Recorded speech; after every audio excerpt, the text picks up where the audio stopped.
Andy, we have a pretty good listener base here. And you shared a pretty personal story on Monday about a near encounter. I appreciate you sharing that. Like you're letting your emotions come Thank you. out, Thank you. talking about how you felt like an obligation, a right to go out and do something.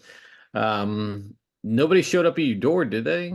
No, no, all was safe at my door. And Dave, I think it's important to, be honest with our listeners. We appreciate people dialing in, and we are men of a certain neck, speaking candidly, honestly, transparently. But sometimes, it's not the stranger at my door that I get in trouble with. It's the women in my life that I get in trouble with. So, Monday we shared a story of my experience down in Staunton, Virginia. I get a little bit fired up at Confederate Joe when I saw him, and my missed opportunity to kindly stop over and exchange words with the guy, right? I just wanted to have a laugh and a chuckle with him. And so I shared that. And from both my loving mother and my loving wife, I was reminded to never ever confront someone who may have a shotgun in the back of his car looking to shoot people that are off white. You know what I mean? So I got a little grief from both of them for that. But I'll be honest with you, Dave. I'll be honest. I appreciate their love and their concern for me, as we all do, and our loved ones watch out for us. But it's a challenging issue, right? Because I think there's a part of all of us that wants to avoid confrontation and does want to be safe. But at the same time, there are things that happen in and around us that silence is consent, as you say in the artillery. Silence is approval at times, and it's saying, "Hey, that's okay." And there's times when things aren't okay. And if is that old idea of if not me, who? If not now, when? Sometimes you got to say something. So I missed my opportunity. So I'm talking tough and didn't do a thing. But in reality, I think it's important sometimes to just remind people who are being douchebags that they're being douchebags. And you can do that in ways that aren't, hostile and confrontational, but gently, kind, and loving to say, "Hey, you look like a dumbass right now." But I missed my opportunity. But thank you to both my wife and my mother for their love and concern about my well-being.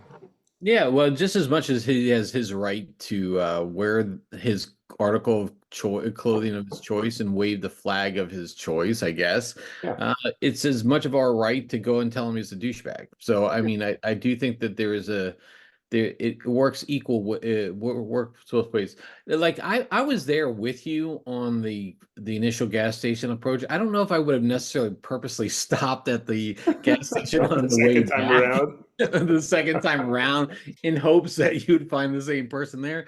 But I applaud the effort, Andy. I definitely Well, applaud the effort. I was excited as I got closer. I was like maybe, just maybe for some reason, he's there. I was hoping, but it does speak to a bigger challenge in our society, Dave, where we there's a lot of injustices. There's a lot of wrongs that we all know and see and experience, and we have a moral responsibility to address those things, to confront those things, to challenge the things that aren't right.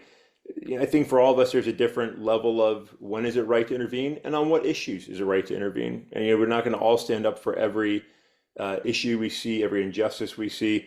But I think it is important also we don't live in a fear-based society where, on the chance that this Yahoo has a weapon and may be violent and wants to confront me, like to then not say something because of that fear is then letting those folks win, right? When Yep. we give in to the potential that some asshole is so much of an asshole that I'm just going to let him do what he wants, that's not a good place for us to be either, right? And so, you know, obviously nobody wants to get hurt, nobody wants to be in a confrontation, nobody wants to support violence. That's not true, not nobody, but you and I think a lot of those that are listening don't. But also we have to take at times consideration that I'm not going to live in fear of whatever this is. I don't want to live a fear-based life. I don't think any of us should. That's not the way we were designed, not the way we want to, live our days. But David, I don't want to get too far down that road. I wanted to share that little story though of the appreciated love and concern and gentle chastisement of our loved ones. Yeah, no, and look, I we won't spend much more on this. I'll just say too, it's like, look, this person was where chose to do what he did. Yeah. Uh, Not because like this, we've talked about this before in the Confederate flag is like let's put this aside. This is not about your heritage. Your heritage is about all the good things that make Southerners, right? Their hospitality, their great food, their love of, sports and their passion for certain elements. I mean, that's everything I love about Southerners. It's not the fucking flag, and Yeah, and that flag does not represent the people there. And yeah. and if you're doing that, you're doing that, how it's going to be received. And you're purposely. If you're flying a 4x6 Confederate flag in the bed of your truck, that was a conscious decision. Yeah, yeah, you're making that decision, right? I mean, so that again, you deserve to be challenged in that front.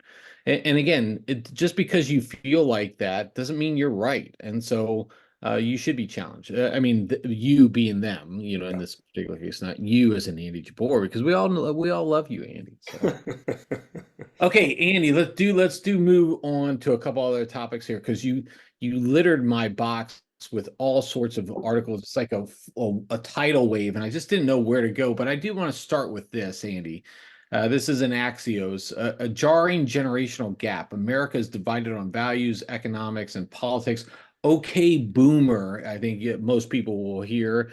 And don't fuck with Gen X. I think you see a lot of that stuff out on TikTok and on the reels and all this other stuff, right? But this is between Gen Z and the boomers, Andy, and they did a study on the generational divide and looking at it. This is important for a lot of different reasons because again, if you're a marketing firm, you're trying to sell products, you have to understand the nuances of who you're trying to sell it to. So they did this survey or whatever, and there's a couple different things. I think it was like four. I mean, it was obviously a lot bigger than that, but there's four things that this article calls out: values, economics, political parties in the Middle East, for example. And so let's just go through some of these here, Andy. Yeah. In terms of values, Gen Z, more than half of Gen Z or members of Gen Z are less than half as likely as baby boomers to say patriotism, belief in God, and having children are very important. Also, another Zoomer casualty, as they call it, believing America is the best place to live. Of course, you hear a lot of these TikToks or reels talking about why do we live in America? I should go live somewhere else. And then of course the retorts are, okay, go to Europe and you have all of these things, or you go to the Middle East where you think that you're gonna like being LGBTQ is gonna be welcome, warm embrace and all this other. You hear a lot of all of that stuff, right? So Yeah. that's one thing on values. When it comes to religion, millennials and Gen Zers are much more likely to consider themselves atheists, agnostic, or nothing in particular. I can tell you, like growing up in the church myself, this was an expectation. We are still heavily involved in the church, but my kids are very passive about it. They're lukewarm. I think my oldest son still goes now, but the other ones, it'd be interesting to see how that goes. So, okay, that's on values. On economics, Americans 18 to 29 were more likely to say they had a positive impression of socialism than capitalism, whereas 28% of seniors viewed socialism favorably. Political parties, uh, millennials and members of Gen Z are twice as likely to consider themselves political independents or independence. And then in the Middle East, Americans under 30 are twice as likely to sympathize with Palestinians than the U.S. population as a whole. Again, we see this a lot. College campuses, for example, there's a lot of protests and demonstrations. Andy, a lot to cover there. I think. When you see this generational divide type of reporting, what do you think here? Yeah, so I think it's really interesting. So the Bruce Melman has a Substack, and he's the one that put this together. Actually, just picked it up and ran with it. I think it's funny. He started out wanting to talk about the musical generational divide, and then just sort of got this just went down this path. He started looking into the numbers and where Gen Z and Boomers are so far apart. And I think one, it's disheartening. To me, it's disheartening, but I think it makes sense. I mean, I think it's taking things we saw and see in our own Gen X, and it just continues that trajectory. And I think it really is a reflection of the disappointment of the environment we're in today, right? In addition to all the items you pointed out, it also shows that Gen Z really has lost their interest in the two-party system, more than any others. And I think it's just a general disappointment with our politics, what we see in our society, and what we see is sort of just the way it has been, for old generations, and them and younger people wanting to see something different, in our culture, in our systems of government, in what's happening around us, and how we treat others. Some of it's lack of historical knowledge, I think, a lack of appreciation of sort of how we got to where we got to. But I think it's also a rejection and repudiation of the politics of old, the beliefs of old, saying, "Hey, this doesn't seem to be working. Like this isn't all that I hoped it would be. It's not that great." And I don't really think that's a true reflection. I mean, I think America still is the greatest country on earth. I think it still is the land of opportunity. I think it still has nothing but hope and optimism for the future. But there are concerning things all around us. We hear politics 24/7. We look to our left and we see Joe Biden. We look to our right and we see Donald Trump, and we think, what the fuck is happening? There's a lot in the world that doesn't seem to make sense. Putin is having success. Democracy is fighting against a lot of opposing forces. Democracies are at war. These things don't make sense. It's just a lot for anyone, especially for a young, it should be optimistic soul, to sort of take in, try and process. And so I think it speaks to the reality of where we are today. That could be a good thing or a bad thing. It could be a bad thing if it stays down a negative path. And I'd hate to see America embrace ideas like socialism and not appreciate some of our history and culture and some of the things that have made America a wonderful place to live, the freest country on earth, and not appreciating who America is, for a lot of our young people. But at the same time, maybe it helps them make things better for the future. So there's a lot to still discover here as we go forward. But I can understand the frustration, and I would guess, Dave, I would guess that it's probably pretty typical that young people have a more negative view of the environment around them than older generations historically, right? Young people always want to fight for Yep. change and the future, disagree with mom, dad, grandma, and grandpa, and think there's something better. So it's probably not completely atypical, but I think it's probably heightened now and more so than it has been in the past, just because the world's a confusing place right now. And I think for Gen Zers, it's probably tough to look around and say, this is as good as it gets. Like, this is really the promise of America. That could be tough. Yeah, I mean, I think that's the point I was going to make at the end there, Andy. What you were doing is like look around. I mean, look, they're swimming in debt from college loans of things that they were told they had to do Yeah. um, to be successful. They're looking at their political environment and seeing these old crusty fucks sitting in these offices, or people like Q bitch sitting in office, just thorough embarrassments of their districts or just of our Congress in general. You see a person who's running for president being under a hush money paying, again, not that it's illegal to pay somebody to be quiet about having sex and such, that's not illegal. But I mean, here he is, 90, what was it, 91 felony counts that he had over these four different things. So like look around. I mean, the cost of medical stuff is really high. All of the inflation is really high. Getting a house is really high. All of these things that are like the American dream, it does cause you to sit there and say, is there not a better way? And I think you were making this point a little earlier. Look, I think as much as I do agree, this is one of the greatest places to live on earth. There's still things that we can do better on. I fundamentally disagree with the notion that we should have to pay for basic health care.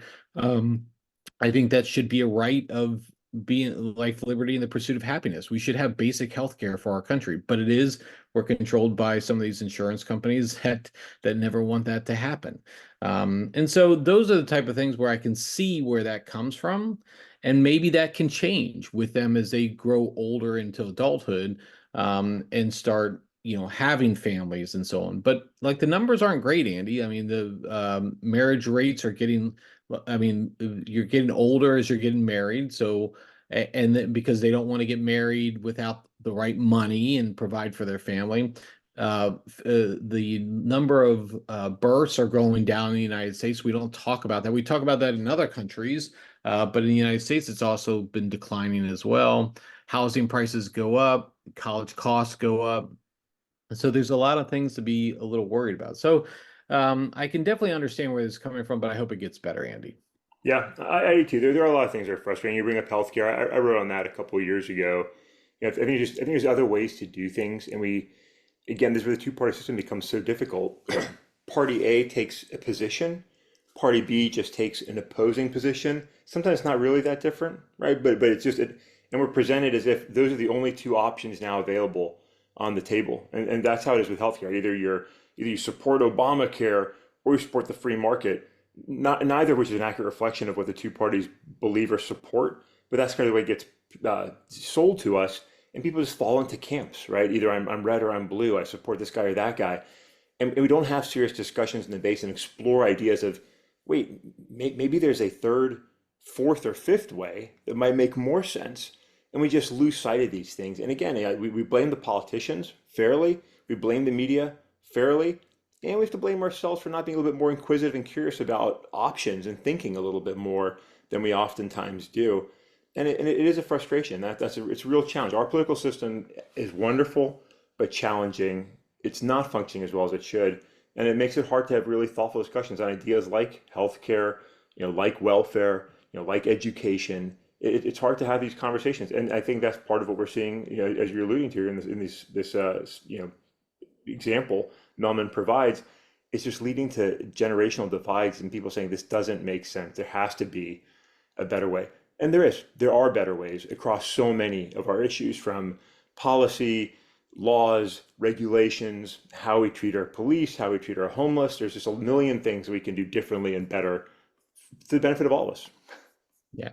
So Andy, let's build upon this a little bit. And have you been following the whole TikTok ban thing, Andy? I have been, Dave. Yeah, it's interesting to see this playing out. Yeah, so it raises a question because obviously we're looking at it, banning TikTok because of its connections to China. And look, I have my views on it independently about the risks there, but that's not for this particular forum here. But what it leads to is an interesting discussion about how we're regulating things like this, which teens love. TikTok's hugely popular. In 2 years, who knows? Maybe it goes the way of Snapchat or Facebook or some of the other things. But for right now, it's been deemed a social national security risk, and therefore we're going to put bans on it. But it does lead to like a level of inconsistencies that we have across all the states, ranging from whether it's TikTok, buying a gun, drinking alcohol, or whatever. Reason Magazine put out an article speaking about old enough for a gun, too young for TikTok, what's legal for teens in your state. And they looked at a lot of different things, Andy, whether it's, whether or not you can have sex or legally own a gun, get an abortion, have a full-time job, but yet you can do a lot of those things, but yet you're not old enough to do uh, TikTok or send a spicy text or something like that. Yeah. So, Andy, it's a big problem because especially when you think about the abortion um, laws. Again, in the absence of a national law, you have the states coming up with their own. Then you have some states saying we're not going to allow it here, but you have workers who want to pursue like an abortion, for example. They have to go to another state. That creates risk. You have some companies that even went up and beyond and said, "Hey, look, we'll pay for you to go to another state if that's for your health issues, and we should definitely do that." So it just creates a lot of inconsistencies. And I think you've talked about this a lot when we've talked about sex workers or things like that. What do you think when you see these type of stories, Andy? Yeah, so I think it's a great piece here from Catherine Mangy Ward in Reason, and talking about again a recent article, I think, or a book called The Edge of 17, and she's sort of looking at these different rules across the states and how we're so inconsistent with how we treat young people, right? They're not really clearly adults, and I think it's really interesting because it's so inconsistent, right? And we can't agree to when a kid becomes an adult, so we want to ban TikTok so they don't use TikTok, but we'll let them. I think in one of the examples she cites in California, you can get an abortion at age 12, right, without parental consent, but you can't smoke dope till you're 21. That doesn't seem to jive, right? You're telling me that you can choose to, I mean, one, you can get pregnant, right, and then have an abortion at 12, but you can't make a simple decision to smoke marijuana or drink alcohol. Those seem like adult decisions. So when are you a freaking adult, right? And For me, Dave, all these things. There's some great examples here going through the states and some really interesting rankings of the states. I'm really not surprised to point to Virginia near the very bottom, of this, sort of permissive states for young adults. But Dave, it always comes down to me. I wrote about this back in like 2019, saying that we do not, as a country, send children to war, right? We do not send children to war. We don't have child soldiers. At 18, you can be drafted and sent to die for your country in some foreign land, the American patch on your shoulder, against your will. And therefore, you're an adult. And to me, when you hit that point of being an adult and you can die for your country, you are entitled to all rights and privileges of an adult, period. You can't selectively do it. You can't say, hey, you're old enough to die for your country, but you can't buy alcohol. You're old enough to die for your country, but you can't have a tattoo. You can't choose to have an abortion. You can't have sex. You can't get married. You can't smoke dope. You can't. There's all these rules and restrictions to protect young people from stupid decisions.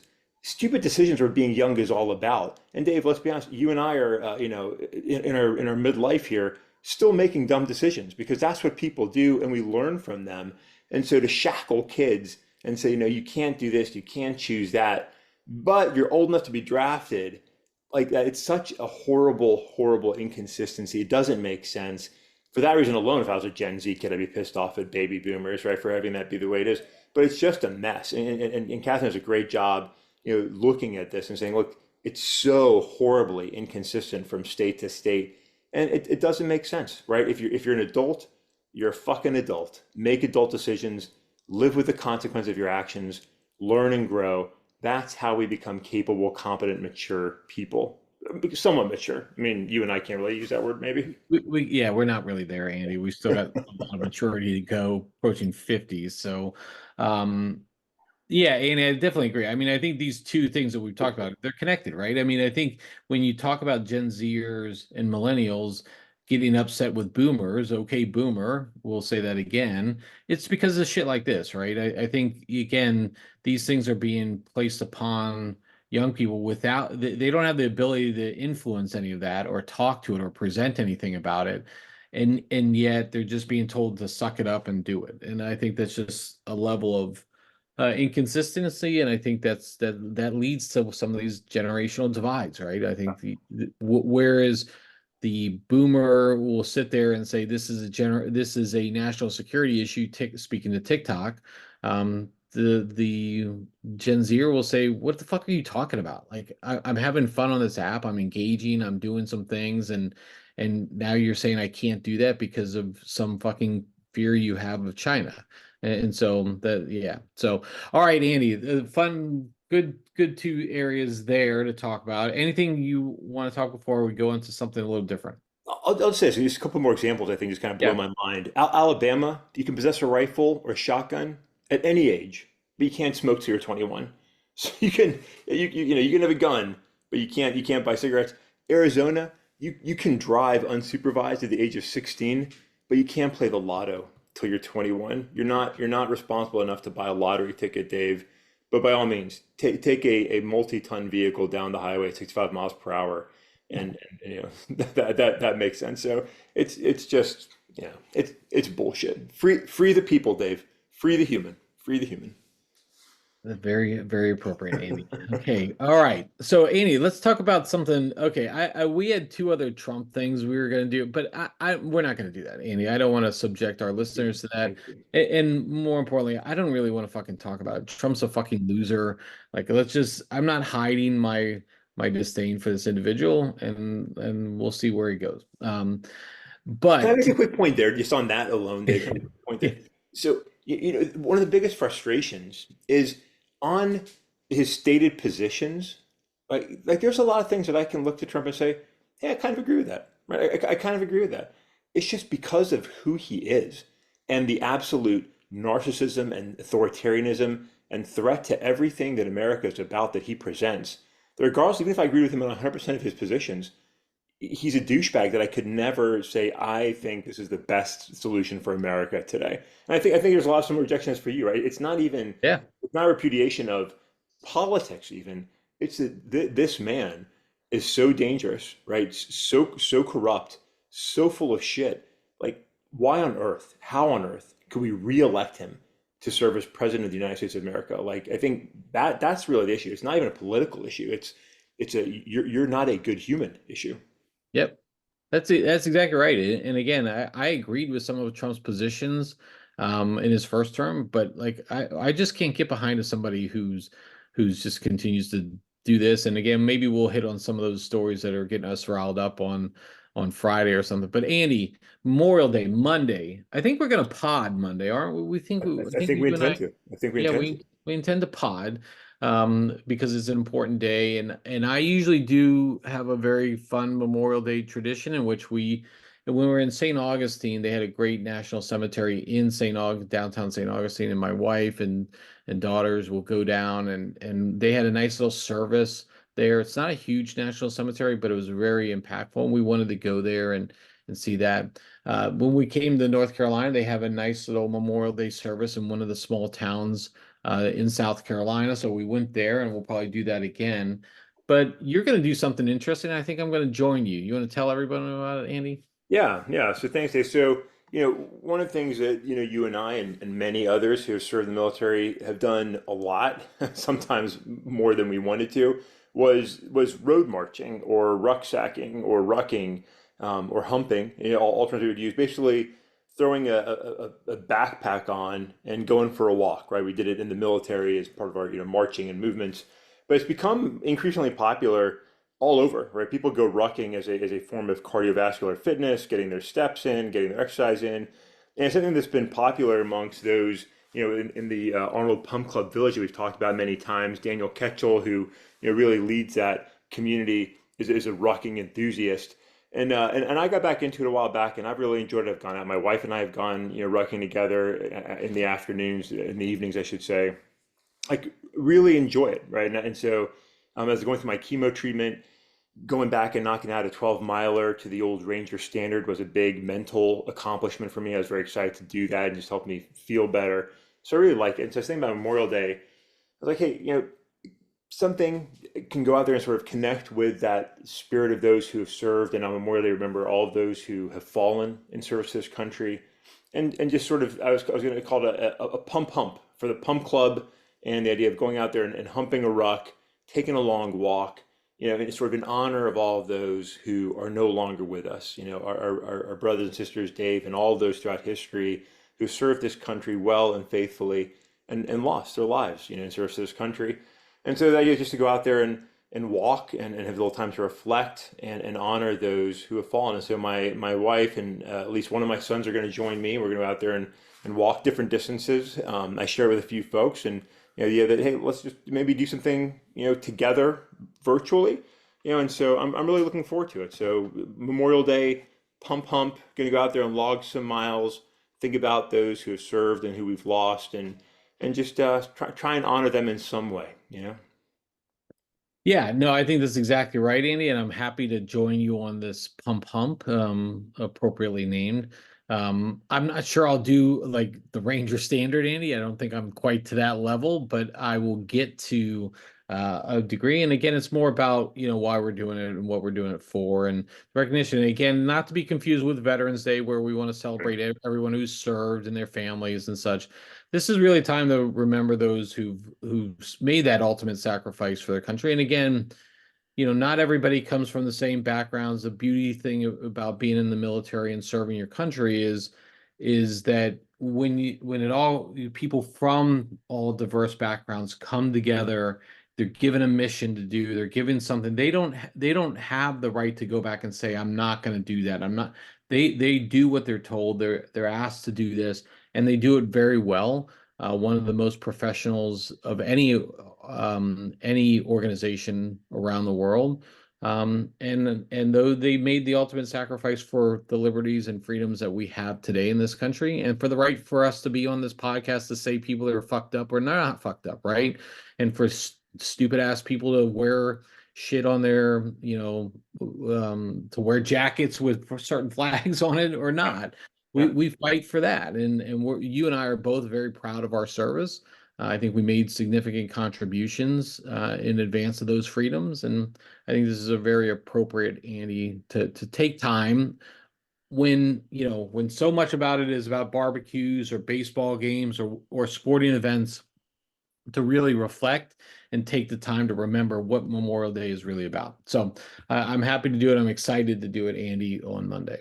Okay, I'm excited for you to do it as well, Dave. And I say if anybody listening wants to join us, join us, right? So you can join us from afar, virtually, wherever you are, whether you want to do 1 mile or 3 miles or 20 miles. Just join us. And I think part of my thought was anybody wants to share a picture of them out there, Yep. humping their ruck, and we can just sort of share those and celebrate a little unity of effort and trying to remember those that have served and fallen. You're right, Dave. We do it, and we served, and those who have fallen served to defend the right of asshole politicians, Confederate enthusiasts, and all the other douchebaggery type things that we see in our environment, because you have a right to be whoever you want and whoever you want to be in this country, and that's the idea that so many have lost their lives in service too, and so I think it's great to just pause and remember them in some ways, on this Memorial Day. It's not just like you said, beaches and barbecues. It should be more than that.